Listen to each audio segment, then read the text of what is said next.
Sveiki. Šiandien mes filmuosim eksperimentą ir mokysimės apie vandens paviršiaus įtempimą. Va, Kristoferis pila vandenį. Taip, reikia 2 lėkščių, tiksliau vienam vaikui reikia 1 lėkštės. Geriausia yra baltos spalvos lėkštė, nes tada geriau matysis. Pripilam vandens, va, matosi. Likusi išgeriam, taip. Taip. Tai neturi reikšmės. Dabar mes paimsime pipirų ir pabarstysim. Taip. O tai dar gali pribarstyti. Va, pažiūrėkime. Ir Kristoferį daug. Ir žiūrėkim, kaip elgiasi tie pipirai. Jie plaukėja daugmaž visame paviršiuje, taip? Kai kurie paskendo. Jo. Tai neturi irgi reikšmės. Dabar paima muiliuko, Maja. Ir muiliuko, ne. Ups, Maja jau padarė taip. Gerai, o dabar Kristoferį, savo ant pirštuko užsidėk truputį lašelį muilo. Nenori, tu kitaip darysi, na? Opa, štai kas nutiko. Ir dabar aš paaiškinsiu, kodėl taip nutiko. Šiaip jau panašų dalyką mes matėme mirguliuojančio pieno eksperimente. Taip, kai mes įdėdavom pagaliuką su muilu, visi dažai pabėgdavo. Tai vyksta dėl ko. Taigi, kas pas mus įvyko? Aš minėjau, kad mes kalbėsime apie paviršiaus įtempimą.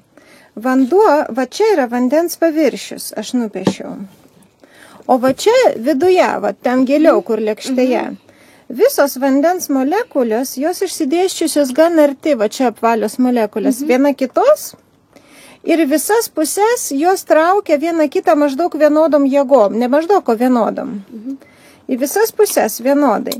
Ir dėl to kiekvienos molekulės galutinė jėga suminė yra 0.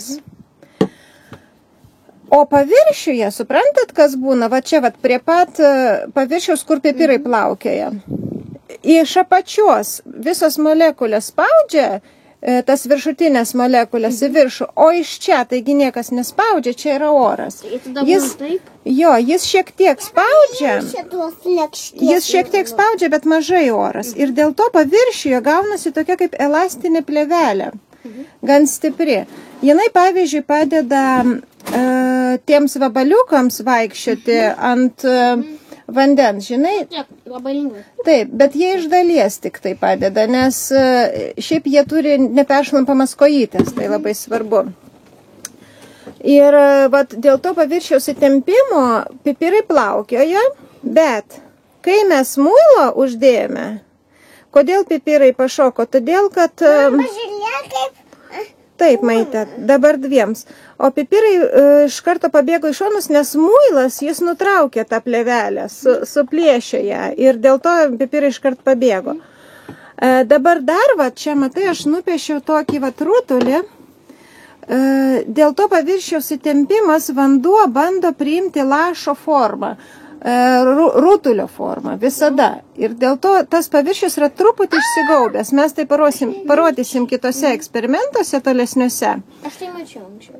Taip, jisai bando priimti rutulio formą dėl to, kad rutulys turi mažiausią paviršiaus plotą, jeigu tam tikrą daiktą. Jeigu tu va tokio dydžio tūrio daiktą paimtum ir padarytum kubą, jo plotas paviršiaus būtų didesnis negu rutulio. Taip pat. Tai būtų yra toks. Jo, rutulio viršutinės tas... Čia yra kubas. Ir šitie dalykai, o pas rutulį tai tų dalykų nėra. Tai jo. Rutulys yra kubas, bet iškirptas. Tarsi taip, rutulio paviršius bus mažiausias. Ir vanduo visada dėl to, kai būna rasos lašelė ar kažkas, jie būna rutuliuko formas, jeigu nukrenta ant lapo kur nors miške. Taip, mes apie tai tuoj parodysime. Dabar mes parodysime, kaip vanduo priima tą rutulio formą.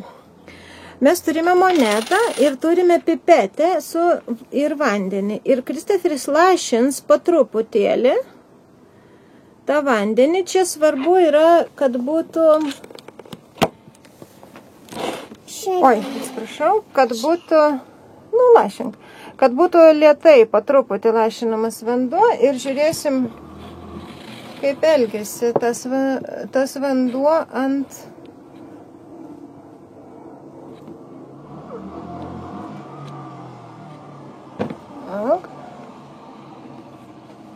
Dar. Štai. Va, matai, jisai stovi. Ir dar truputėlį. Ir viršuje dėl to, ir ant pirštų, taip tau gaunasi lašiukai, labai gerai matosi. Lak, nepriartink, nes nesufokusuoja. Taip, lašiukai bando priimti rutulio formą ir viršuje yra stipresnė elastinga plėvelė. Taip, dabar Maitė nori irgi pabandyti.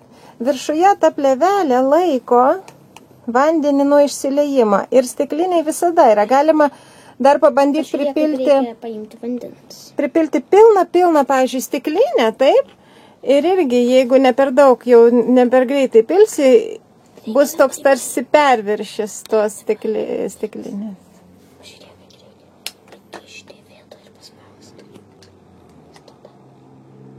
Štai, lašiukai visi yra rutulio formos. Dar parodysiu, kaip tas paviršiaus įtempimas veikia. Saugiausia būtų tai parodyti su sąvaržėlėmis, bet aš neturiu sąvaržėlių, tai naudoju adatas. Jeigu mes adatą įmesim, ką jinai darys, kaip tu manai? Op, jinai paskenda, žinoma, ne? Jinai gan sunki. Bet jeigu mes tą adatą sausą būtinai padėsime atsargiai, jinai plaukia. Tai? Ja tas paviršiaus plėvelė, jinai ją laiko. Jeigu tu jas užlapini, jinai paskes. Taip ir tie vabaliukai, jos vandens paviršius padeda jiems išsilaikyti. Aš net jos nepaliečiu. Jo, tu stumi nepaliečiu. Tuoj duosi. Tai vabaliukų kojytės yra neperšlampamos. Ir va ta plėvelė dabar ją laiko. Bet jeigu staigiai mestum tą adatą, tai jinai iš karto paskestų, nes mes tiesiog mesdami praduriam tą plėvelę. Na ką, čia buvo mūsų eksperimentas apie vandens paviršiaus įtempimą. Ačiū, kad žiūrite ir ačiū už jūsų laikus. Palauk.